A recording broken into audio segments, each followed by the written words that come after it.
uma informação que você já estava antecipando aí, que é essa nomeação do delegado Fábio Chor, para o gabinete do ministro Alexandre de Moraes. O delegado foi um dos responsáveis por investigar Bolsonaro. Explica isso melhor para nós, o porquê disso, qual é o objetivo, o que você acha que está, qual a análise que você faz disso? Claro, desde 2021, o Fábio Chor ele acabou se tornando, até por uma coincidência, ele não era o responsável pelos inquéritos que miravam ali o bolsonarismo, as milícias digitais. Um pouco do inquérito das fake news acabou rodando por lá também, mas vários outros inquéritos que miravam o ex-presidente Jair Bolsonaro e seus aliados, que começaram ainda lá em 2020, eles acabaram chegando até a DIP e havia uma delegada que era responsável por esses casos. O Fábio Chor era como um número 2 desses inquéritos. Acabou que ela engravidou, teve um filho, entrou de licença maternidade, passou cerca de 6 meses fora dos trabalhos ali na Polícia Federal e quando ela volta, o chefe responsável por essas investigações já é Fábio Chor. E, portanto, ele acaba sendo o responsável por conduzir várias das investigações. A gente pode lembrar do inquérito dos atos antidemocráticos, das milícias digitais, o inquérito da BIM paralela, o inquérito sobre o 8 de janeiro, o mais amplo, depois o inquérito sobre a tentativa de golpe de Estado do ex-presidente Jair Bolsonaro, mais o inquérito da falsificação do cartão de vacinação, das joias. Tudo isso foi conduzido por Fábio Chor. E ele, como delegado, ele respondia, obviamente, na estrutura da PF diretamente ao diretor de inteligência policial e ao diretor-geral da corporação, mas o que a gente sabe, a imprensa já publicou isso largamente nos últimos anos, é que ele também mantinha algum tipo de relação com o próprio ministro Alexandre de Moraes, que era o juiz do caso. E o que acontece agora, portanto, depois de Fábio Chor ter concluído todos esses inquéritos e não haver mais nenhum trabalho específico dele sobre Jair Bolsonaro ou os bolsonaristas dentro da Polícia Federal, ele foi requisitado pelo ministro Alexandre de Moraes para que ele trabalhe, portanto, como um dos chefes da assessoria do ministro lá dentro do Supremo Tribunal Federal. Isso é muito ruim, passa uma imagem muito ruim, Raquel, porque a gente lembra das discussões da Lava Jato, quando se falava que não havia equidistância entre o juiz Sérgio Moro e as partes, o Ministério Público, com Deltan Dallagnol e os outros procuradores, e os advogados. Se falava que Sérgio Moro estava muito mais próximo da Procuradoria do que efetivamente dos advogados e, portanto, dava mais peso, combinava quem deveria prestar depoimento, combinava o momento certo de apresentação de denúncias, etc. O que a gente vê agora com o ministro Alexandre de Moraes é ele reforçando essas suspeitas de que havia uma proximidade que levanta dúvidas sobre ele e o chefe da investigação dentro da Polícia Federal. E, portanto, isso tudo, enfim, acaba levantando essas suspeitas e piora um clima que já não está muito bom, já não é dos melhores ali dentro do Supremo Tribunal Federal. Portanto, a gente procurou o gabinete do ministro Alexandre de Moraes ainda no dia 20 de fevereiro, quando nós soubemos, por meio de fontes, que essa requisição havia sido feita. Até hoje, o gabinete do ministro não nos respondeu sobre o que Fábio Chor vai fazer efetivamente em seu gabinete. Mas o que nós conseguimos apurar com fontes dentro do Supremo Tribunal Federal é que Fábio Chor ficará responsável por assessorar o ministro Alexandre de Moraes nos inquéritos. A gente pode lembrar que tem os inquéritos das fake news e o inquérito dos atos antidemocráticos que continuam em aberto no Supremo Tribunal Federal, mas também vai poder auxiliar em ações penais eventuais que surgirem e das quais o ministro foi o relator. Portanto, ele vai manter como responsabilidade dele braços de investigações, mas agora do outro lado do balcão, Raquel. César, consegue ficar um pouquinho mais com a gente? Que eu queria botar Basília e Natália Fruet em tela. Consegue, time aí em cima? Para a gente fazer a seguinte rodada de análise, que eu acho que o César puxa um fio importante quando ele levanta essa questão da proximidade do Alexandre de Moraes com o Fábio Chor, que é essa relação entre o Supremo e a Polícia Federal. Está havendo uma zona de atrito entre os dois poderes, entre o Supremo, né, o Poder Judiciário, e entre a PF, que é a Polícia Federal, que está subordinada ali ao Ministério da Justiça, que hoje é Poder Executivo. Porque a PF não pode né, pela Constituição, investigar um ministro do Supremo. Mas ela está esbarrando em várias evidências o tempo todo, nesse caso Master, que se choca com ministros do Supremo. Ela está se chocando com evidências que esbarram em Dias Toffoli e Alexandre de Moraes. E isso está provocando um choque. Então, a Polícia Federal, que esteve tão próxima do Supremo Tribunal Federal, no caso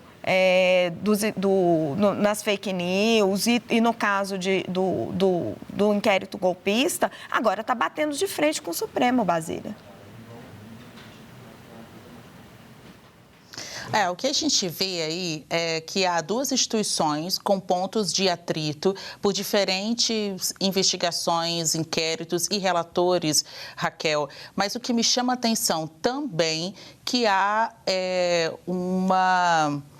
não sei se é exatamente uma divisão, mas não há uma única opinião de rumos quanto a essas investigações dentro da própria Polícia Federal. Então, há pouco até eu estava aqui trocando mensagens, conversando com algumas fontes que apontam para a existência de um grupo de policiais e delegados dentro da PF insatisfeitos por terem sido escanteados nesta gestão Luiz Inácio Lula da Silva, porque tiveram cargos melhores, funções melhores em antigos governos e que, de alguma forma, isso repercute negativamente no clima interno da Polícia Federal. Então, nesses anos todos de cobertura, no que diz respeito a estas instituições que estão no meio jurídico, policial, são instituições com um alto valor com muito valor de autoproteção. Então, jamais esses grupos ganhariam força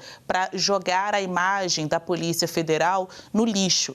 Mas isso não significa ter embates internos que possam comprometer o clima interno e, como a gente vê, resultar na divulgação de frentes ou de humores estranhos dentro da Polícia Federal.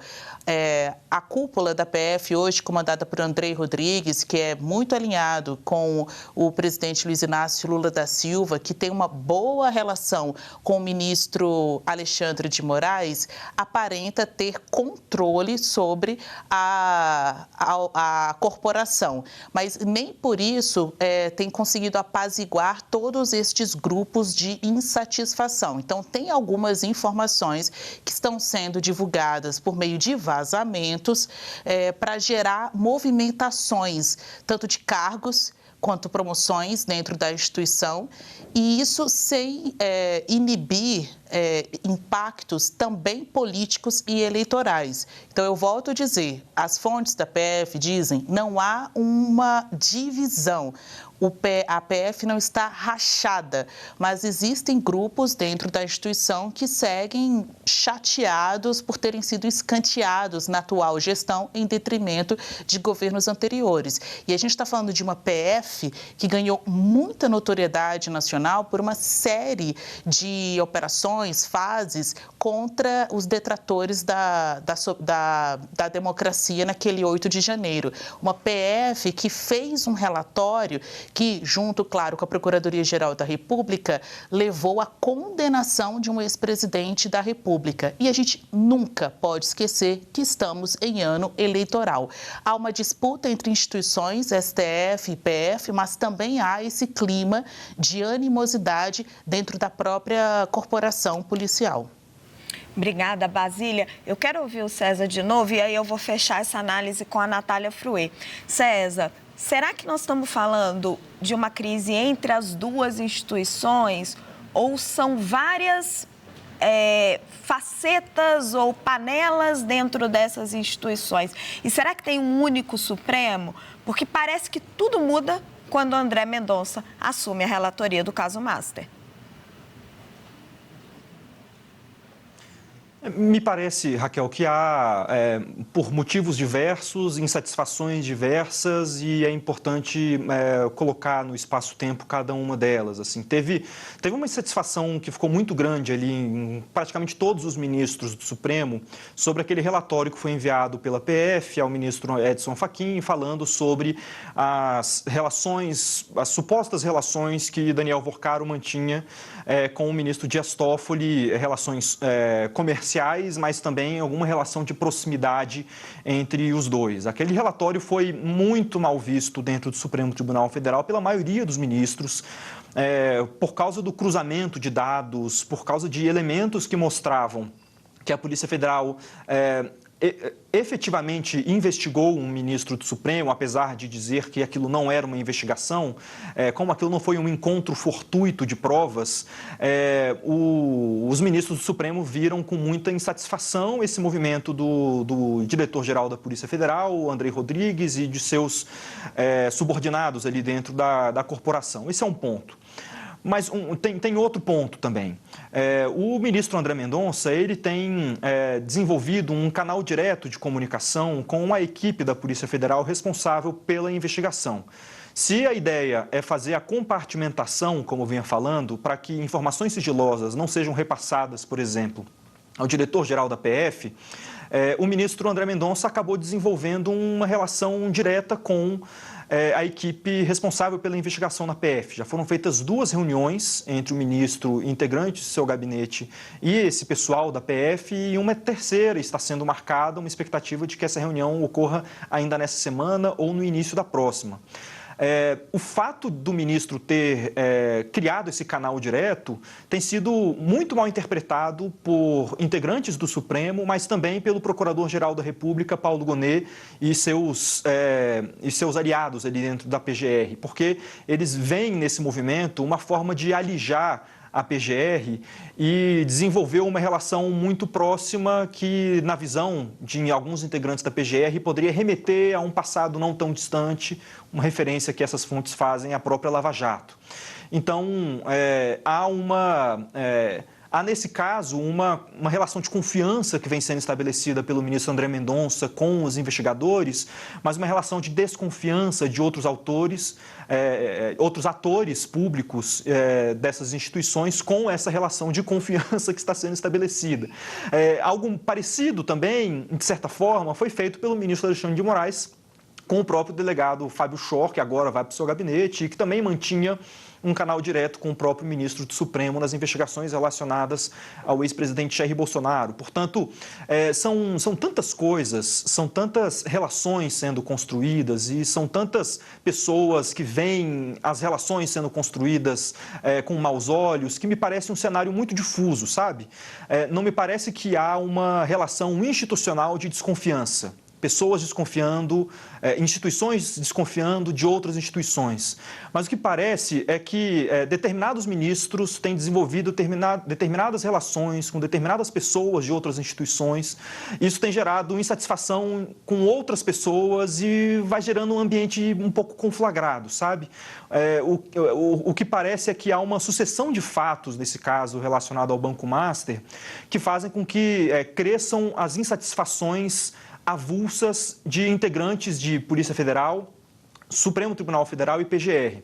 Isso não ajuda o ambiente, isso também não me parece que vai ser, pelo menos por hora, suficiente para paralisar as investigações dentro da Polícia Federal, mas isso vai criando um clima conturbado e de difícil resolução pelas presidências dessas áreas, né? Tanto pelo ministro Edson Fachin, que tem buscado todo mundo para ver se é possível acalmar um pouco os ânimos, quanto pela PGR, que solta nota e envia documentos sigilosos que fazem críticas ao ministro André Mendonça, quanto da Polícia Federal, que, enfim, tem vazado informações sigilosas para ver se essas investigações avançam. É um clima conturbado com muitos atores, eu acho que é difícil colocar tudo num pacote só, Raquel. concordo com você, porque eu acho extremamente difuso. Não é o Supremo ou a PF, são alguns integrantes do Supremo de um lado, alguns integrantes do Supremo do outro, alguns membros da PF de um lado, alguns membros da PF do outro. E se a gente observar também a posição do ministro André Mendonça, ele está incomodando a Procuradoria-Geral da República. Mas, pois bem, a Procuradoria-Geral da República já barrou 3 vezes investigações sobre o caso Master. 3. A mais recente só foi a prisão a última prisão preventiva do Forcaro, mas já barrou 3 vezes. Então, como é que você faz diante de uma blindagem dessa? É muito complicado. Obrigada, César Feitosa. E agora eu quero te chamar a Natália Fruê para a gente fechar essa análise, porque, Natália, você tem conversado pra caramba com advogados, com políticos. Isso tudo, esse conflito que a gente está descrevendo, como que abala o peso das instituições, mas que é difuso, tem um impacto para fora, tem um impacto na imagem do Supremo. Como está? Tem um impacto na imagem do Supremo e eu diria mais, ouvindo você, Raquel, o César e a Basília, eu lembrei de uma linha do tempo, como é que a gente chegou até aqui? A gente chega até aqui com um Banco Master, quando se descobre que é uma fraude bilionária, todo mundo querendo ser o pai da criança, porque, nossa, estamos combatendo crimes de banqueiros, não é? Então, acho que tem uma linha do tempo sobre esse protagonismo, né, que se a gente pegar a figura do chefe da Polícia Federal, Andrei Rodrigues, quando ele vai, vamos recordar aqui, no início de fevereiro, ele pessoalmente entrega um relatório para o ministro Fachin, esse relatório com detalhes de conversas de colegas de Fachin, ele quer um protagonismo que talvez neste momento, pensando do ponto de vista do bem público e do bom andamento das investigações, não era o mais correto buscar esse protagonismo, né? O mais correto talvez fosse ele encaminhar isso de uma forma que chamasse menos atenção, mas ele faz questão de dizer que foi entregar. Isso incomoda muito ali o entorno do ministro Edson Fachin, principalmente, né, o ministro Alexandre de Moraes e Toffoli, tanto é que depois eles têm aquela reunião secreta para discutir a relação entre eles, hoje com 10 ministros, porque